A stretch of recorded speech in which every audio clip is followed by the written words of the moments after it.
मुझे कूफा वालों मुसाफिर न समझो, मुझे कूफा वालों मुसाफिर न समझो। मैं आया नहीं हूँ, बुलाया गया हूँ। मैं आया नहीं हूँ, बुलाया गया हूँ। कि मेहमान बना कर सताया गया हूँ,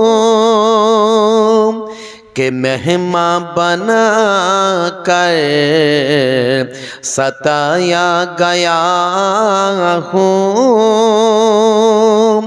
मैं रोया नहीं हूँ, रुलाया गया हूँ। मैं रोया नहीं हूँ, रुलाया गया हूँ। अल्लाहुम्मा सल्ली अला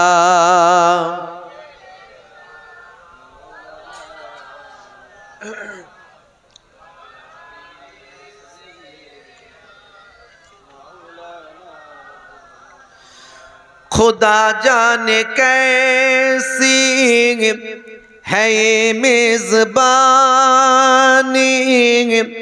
72 पियासों कई बंद पानी। खुदा जाने कैसी है मेज़बानी, 72 पियासों कई बंद पानी। मुकद्दर में है हौज़ कौसर का पीना, मुकद्दर में है हौज़ कौसर का पीना। मैं प्यासा नहीं हूँ, पिलाया गया हूँ। मैं प्यासा नहीं हूँ, पिलाया गया हूँ। अल्लाहुम्मा सल्ली अला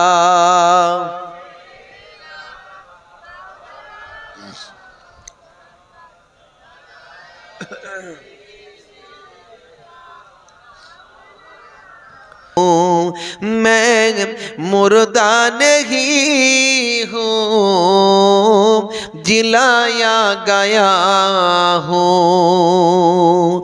मुझे कूफा वालों मुसाफिर न समझो, मैं आया नहीं हूँ, बुलाया गया हूँ। अल्लाहुम्मा सल्ली अला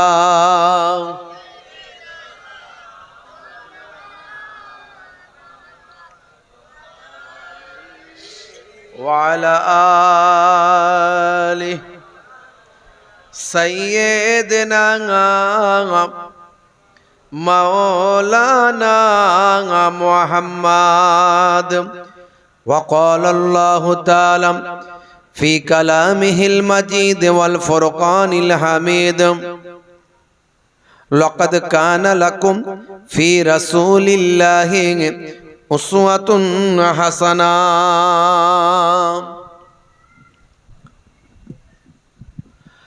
वक़ाल अल्लाहु ताला ऐज़न फ़ी किताबिही मुख़बिरन वला तक़ूलू लिमन युक़्तलू ফি সাবিলিল্লাহি আমওয়াত বাল আহিয়াউ ওয়ালাকিন লা তাশউরুন।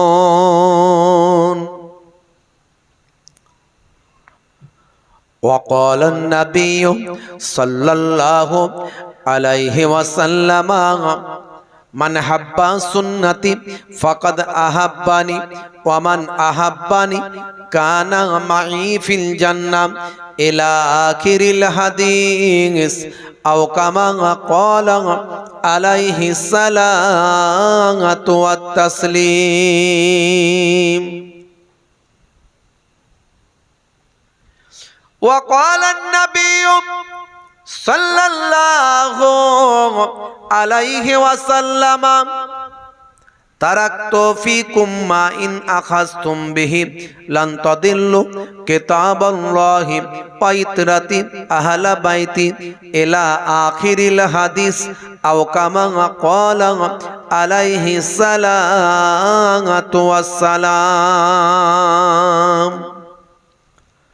শ্রদ্ধেয় সম্মানীয় আজকের সভার সভাপতি, মঞ্চ উপবিষ্ট, সামনে উপবিষ্ট আমার বাপজিরা, মুরব্বিয়ানেরা, স্নেহের বাচ্চারা, অলক্ষ্যে অবস্থিতা ধার্মিকা আমার মা ও বোনেরা, মাইক্রোফোনের আওয়াজে কান লাগিয়ে আছেন জাতি ধর্ম বর্ণ নির্বিশেষে শ্রোতা বন্ধুরা, প্রত্যেককে আমি মোহেবুল্লাহ হুসাইনি আপনাদের ভাই ফুরফুরা দরবার শরীফ ছোট হুজুর পীর কেবলা রহমাতুল্লাহ আলাইহির মেয়ে ছেলে নাতি, মায়াপুর পীরনগরী হুজুর পীর কেবলা রহমাতুল্লাহ আলাইহির ছেলের ছেলে পোতা, দুই দরবারের মেহমান হয়ে আপনাদের খেদমতে এসেছি। আমি আমার আন্তরিকভাবে আমার হরিণখোলা দরবার শরীফের পক্ষ থেকে সকলকে সালাম, শুভেচ্ছা, ভালোবাসা জ্ঞাপন করি। আল্লাহ পাকের রহমত সমস্ত ঈমানদারির উপর হোক, জোরে বলুন আল্লাহুম্মা আমিন। মাশাআল্লাহ, দীর্ঘ সময় ধরে আলোচনা শুনেছেন। আমার অত্যন্ত প্রিয় মানুষ, আমার ভাই, আপনাদের প্রিয় মানুষ, তিনি ওয়াজ নসিহত করেছেন। গ্রামের সম্মানীয় ইমাম সাহেব, মাওলানা সাহেব, তারা হয়তো একটু আলোচনা করেছেন, দু চার কথা হয়তো বলেছেন। গ্রামের বাচ্চারা তারা হয়তো তেলাওয়াত নাতে রাসূল তারা পেশ করেছে। খুব সংক্ষেপে কয়েকটি কথা আপনাদের মাঝখানে বলে একটু দোয়া করে দোয়া নিয়ে বিদায় নেব। সারা রাত্রির জালসা নয়, আজকের এই পবিত্র রজনীতে কিছু সময় জিক্রুল্লাহ, জিক্রুন নবীর আলোচনা, কিছু সময় সোহাদা হযরতদের, সোহাদায়ে কারবালা হুজুরদের আলোচনা। কিতাবের মধ্যে দেখতে পাওয়া যায় ইন্দা জিক্রি সুলাহায়ে তানজিলুর রাহমা, যেখানে আল্লাহর মাহবুব বান্দাদের কথা আলোচনা করা হয় সেই জায়গাতে আমার আল্লাহ তাআলার রহমত নাজিল হয়। সেই রহমতি মাহফিলে আমরা হাজিরা দিয়েছি। ভাইরা আমার, ওয়াজ যদি 1 ঘন্টা শোনার মতো শোনেন, আমার আপনার নবী আখিরি জামানার পয়গম্বর দয়ার নবী বলেন, তাদারিসুল ইলম, ইলমের দর্স নাও, ফিল লাইলে, রাতের বেলা, সাআতান, 1 ঘন্টা। 1 ঘন্টা যদি দর্সের মতো দর্স হয়, বক্তা যদি বলার মতো বলতে পারে, শ্রোতা যদি শোনার মতো শুনতে পারে, 1 ঘন্টার আলোচনাটার এত আল্লাহ মূল্য দিয়েছেন, এত দরজা দিয়েছেন। দয়ার নবী বলেন, খায়রুম মিন আহিয়াইহা, সারা জীবন নফল ইবাদতের থেকে উত্তম। জোরে বলুন সুবহানাল্লাহ। জোরে হবে না? হে তরুণ যুবকেরা, হে আমার বন্ধুরা, শুনে রেখে দিন বাবা, জেনে রেখে দেন হে মুসলমান, আজকে আমরা আলোচনা শুনছি কেন? আমার আপনার জীবনকে পাল্টানোর জন্য। যেমন ওয়াজ শুনলে সওয়াব হয়, তেমন গান শুনলে কিন্তু গুনাহ হয়। ওয়াজ শুনছি মানে আমাদের সব হবে, তার সঙ্গে সঙ্গে যদি আমরা আমল করি, বাস্তবায়িত করি, আমাদের জীবনটা পাল্টে যাবে। আমার আল্লাহ কোরআন মাজিদে অন্য জায়গায় বলেন, ইন্নাল্লাযীনা আমানু ওয়া আমিলুস সালিহাত কানাত লাহুম জান্নাতুল ফিরদাউসে নুজুলা। ওই সমস্ত আমার বান্দা বান্দিরা যারা ঈমানটা এনেছেন, সেই মতো আমলটা করেছেন, ওই সমস্ত বান্দা বান্দিদের জন্য আমার আল্লাহ বলেন, আমি আমার দয়ার জান্নাত, জান্নাতুল ফিরদাউস দান করে দিলাম। ভাইরা আমার, তরুণ যুবকেরা আমার, হে আমার মুরব্বিয়ানিরা, হে যুবকেরা, শুনে রেখে দিন বাবা, আপনাকে আমাকে আমল করতে হবে। ওয়াজ শোনার তো শেষ নাই। মোবাইল খুললে এখন ওয়াজ, কত বক্তার ওয়াজ নেবেন, কত হুজুরের ওয়াজ নেবেন, কত মাওলানার ওয়াজ নেবেন, সারা পৃথিবীর জমিনের কত বক্তার ওয়াজ। ওয়াজ শোনার কিন্তু শেষ নাই। ওয়াজ কিন্তু আমল করার এখনো অভাব আছে। মানুষ নামাজও পড়ছে, চিটিং বাজিও করছে, দাঁড়িয়ে রেখেছে, ধাপ্পা বাজিও করছে। মুসলমান নামধারী হয়েছে, সুদ খায়, ঘুষ খায়। মুসলমান নামধারী হয়েছে মাতাল, মুসলমান নামধারী হয়েছে অন্যায় কাজে ব্যস্ত। হে তরুণ যুবকেরা, আবার মুসলমান এমন কিছু আছে, তারা মুসলমান যেমন হওয়া দরকার তেমন ভাবে জীবন যাপন করছে। হে তরুণ যুবকেরা, আল্লাহ বলেন, বান্দারে, এই পৃথিবী ছেড়ে তোমাদের মরতে হবে। বাল তুসিরুনাল হায়াতাদ দুনিয়া ওয়াল আখিরাতু খায়রুন ওয়া আবকা। এই দুনিয়া হলো তোমাদের জন্য ক্ষণস্থায়ী, পরকালটা হলো তোমাদের জন্য উত্তম এবং চিরস্থায়ী। এই পৃথিবী ছেড়ে যখন বিদায় নেবে, সাচ্চা মুসলমান না হয়ে মরবি না।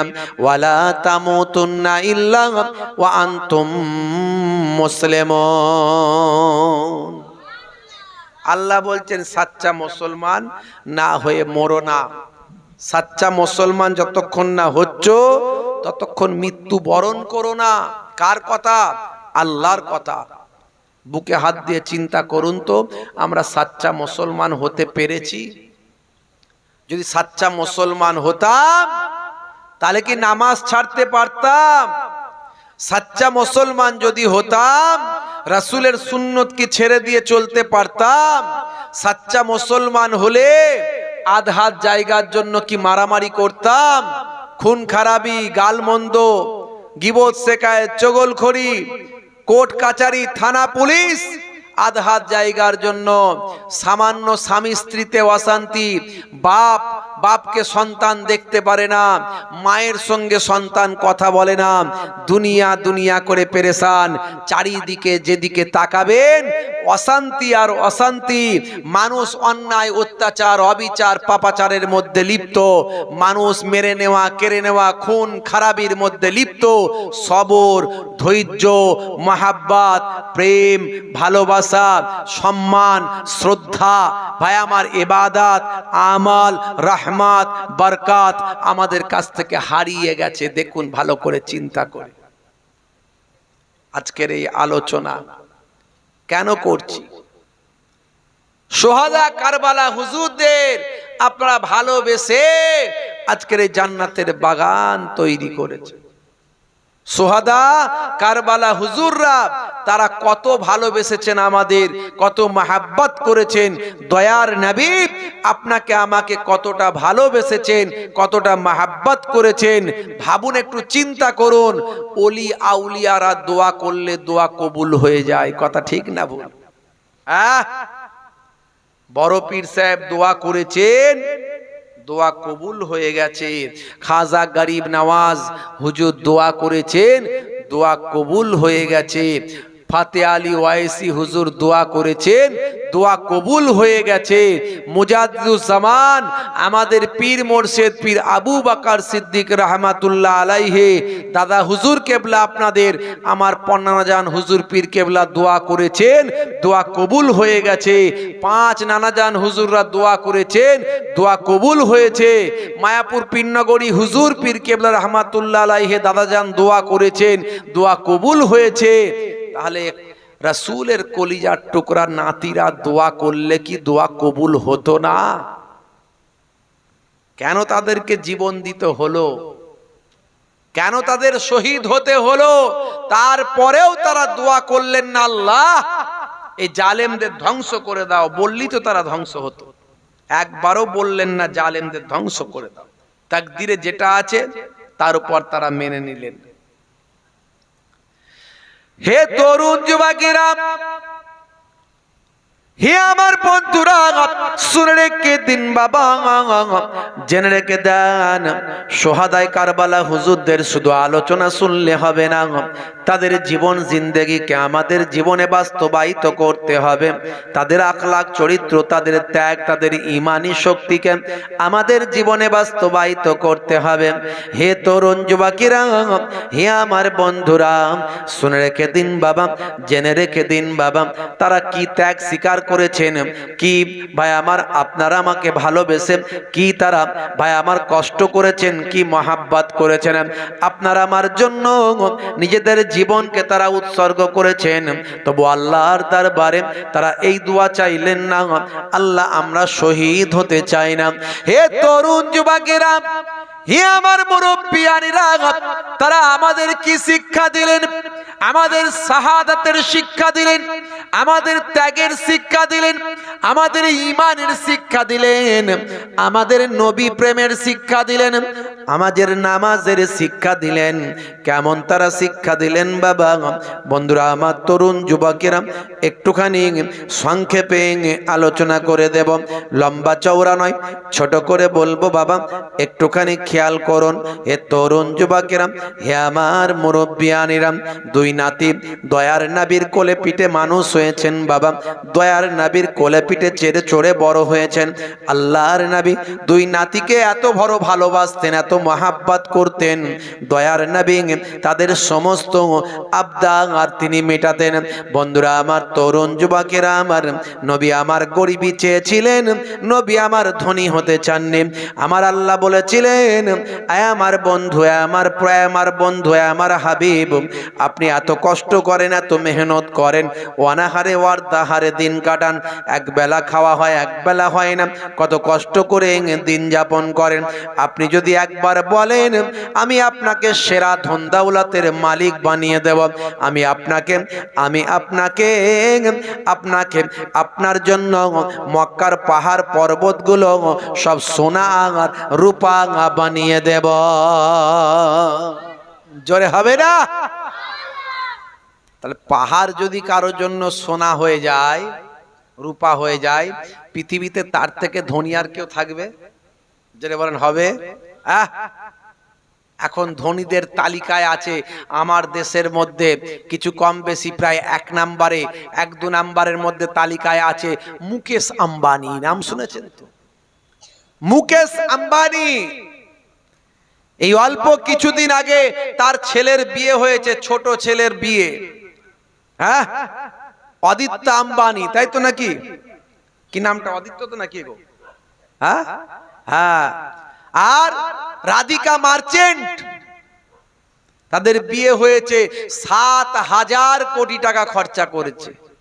1,000-2,000 নয়, 7,000 কোটি। 1 কোটি 2 কোটি নয়। ভাবুন তো টাকাটা কত টাকা বিয়েতে খরচা করেছে। যদিও ইসলাম বলেছে বিবাহকে ছোট করতে, অতিরঞ্জিত করতে ইসলাম নিষেধ করেছে। ইসলাম বলেছে অপচয় নিষেধ, অপচয় করা চলবে না। অপচয় করা, অপচয়কারী যে কোনো কিছু অপচয় করে, খাদ্যের অপচয়, সময়ের অপচয়, পয়সার অপচয়, হ্যাঁ, সে শয়তানের ভাই। যে অপচয় করবে, আল্লাহর কোরআন বলছে ইন্নাল মুবাজ্জিরিনা কানু ইখওয়ানাশ শায়াতিন। বুঝতে পারছেন?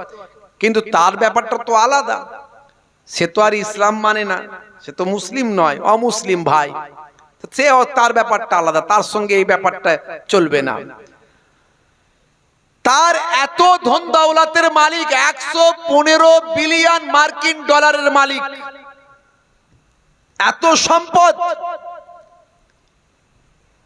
আমরা কিন্তু তার এই সম্পদ নিয়ে, তার ছেলের বিয়ে নিয়ে এত টাকা খরচা করেছে, এই সব নিয়ে অনেক আলোচনা ইন্টারনেটে হয়েছে, কিন্তু তারা মানুষ হিসাবে কেমন এটা নিয়ে আলোচনা হয়নি। এই জন্য লোকে বলে না, যে যত ওপর তলার লোক তার ব্যবহার, আচার, কথাবার্তা, মন মানসিকতা অনেক ওপরে। জোরে বলুন সুবহানাল্লাহ।